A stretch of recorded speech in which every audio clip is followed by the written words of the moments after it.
Grab your flamethrower and your emotional support vodka because the apocalypse is Eastern Bloc flavored and it's not waiting for permission to ruin your day. This is Cronos: The New Dawn, a Soviet-style horror sci-fi game dropping on September 5th. And folks, it might be the surprise hit of the year.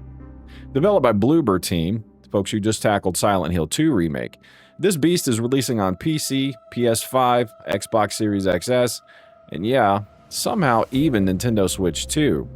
Because what screams family handheld fun more than soul harvesting and tentacle monsters? You play as a traveler, an agent of the mysterious collective, bouncing between timelines in an attempt to rewrite the past and salvage the future. One timeline is a post-apocalyptic wasteland, the other's 1980s Poland, teetering on the edge of destruction thanks to a mysterious event called the Change. Your mission? Extract the essences of people doomed to die in the past and bring them forward through rifts. Set in the real-world district of Noah Hutta, a Soviet-era utopia turned nightmare, Cronos blends authentic Eastern Bloc environments with unsettling sci-fi tech. Massive concrete towers, flickering CRTs, and decaying infrastructure make this world feel eerily grounded and completely doomed. You'll face off against creatures known as orphans, mutated horrors that skitter, lunge, combine. Leave two of the monsters alive too long, and they'll merge, just like EA and any small developer you used to love. Except in Cronos, at least the horror is intentional. The only way to keep them from merging is fire. You're equipped with a flamethrower attachment that burns enemies to ash, but fuel is limited. You'll have to decide whether to save it for boss fights or burn corpses. Combat is deliberately slow and methodical, with tight over-the-shoulder aiming, resource management, and close-quarters brutality. And no, there is no dodge button. In Cronos, you don't dodge. You just brace for impact and pray your flamethrower is not on empty.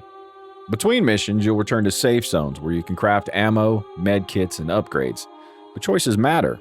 The same materials that make bullets also make healing items. So every decision is a gamble. Shoot more, live longer. Weapons range from pistols to heavier firepower like shotguns. Early previews suggest that the pistol feels underpowered, requiring nearly a full magazine to down one enemy. The shotgun, on the other hand, seems to be your first real taste of power. It's not all combat. Exploration plays a big role. Expect hidden rooms, environmental puzzles, lore notes, and yes, even collectible cats that populate your base and fill out your journal. Because nothing says dystopian soul harvesting simulator like stopping mid-apocalypse to rescue a cat. Seems we took a lesson out of Ellen Ripley's playbook. Great movie. Cronos isn't just about scares. It's built around big ideas. The time travel mechanics, the harvesting of souls, and the slow unraveling of what actually caused the change all suggest a layered philosophical narrative.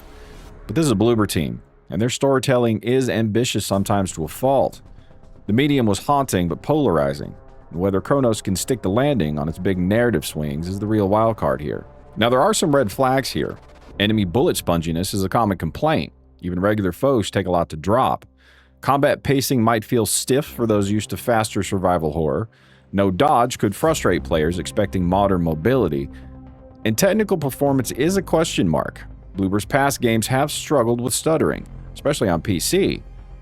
But that 35-minute preview wasn't a curated demo. It was the actual opening of the game, shown with raw gameplay and very little polish, and it still looked good. That shows confidence.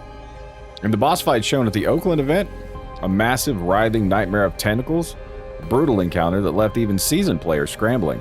One previewer barely survived after multiple tries, burning through all of their ammo and health. And that tells us one thing: Cronos isn't pulling any punches. This is survival horror built to punish, not to pamper.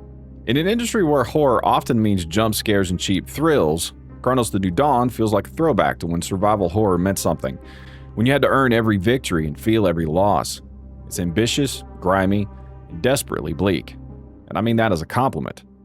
I'll be streaming Cronos live on Twitch and YouTube when it drops on September 5th, flamethrower in hand, full existential dread unlocked. If this kind of dark, twisted horror is your jam, then hit that subscribe button and sound off in the comments. Are you diving into Cronos on day one, or are you just watching from a safe, well-lit distance? Remember, don't let them merge.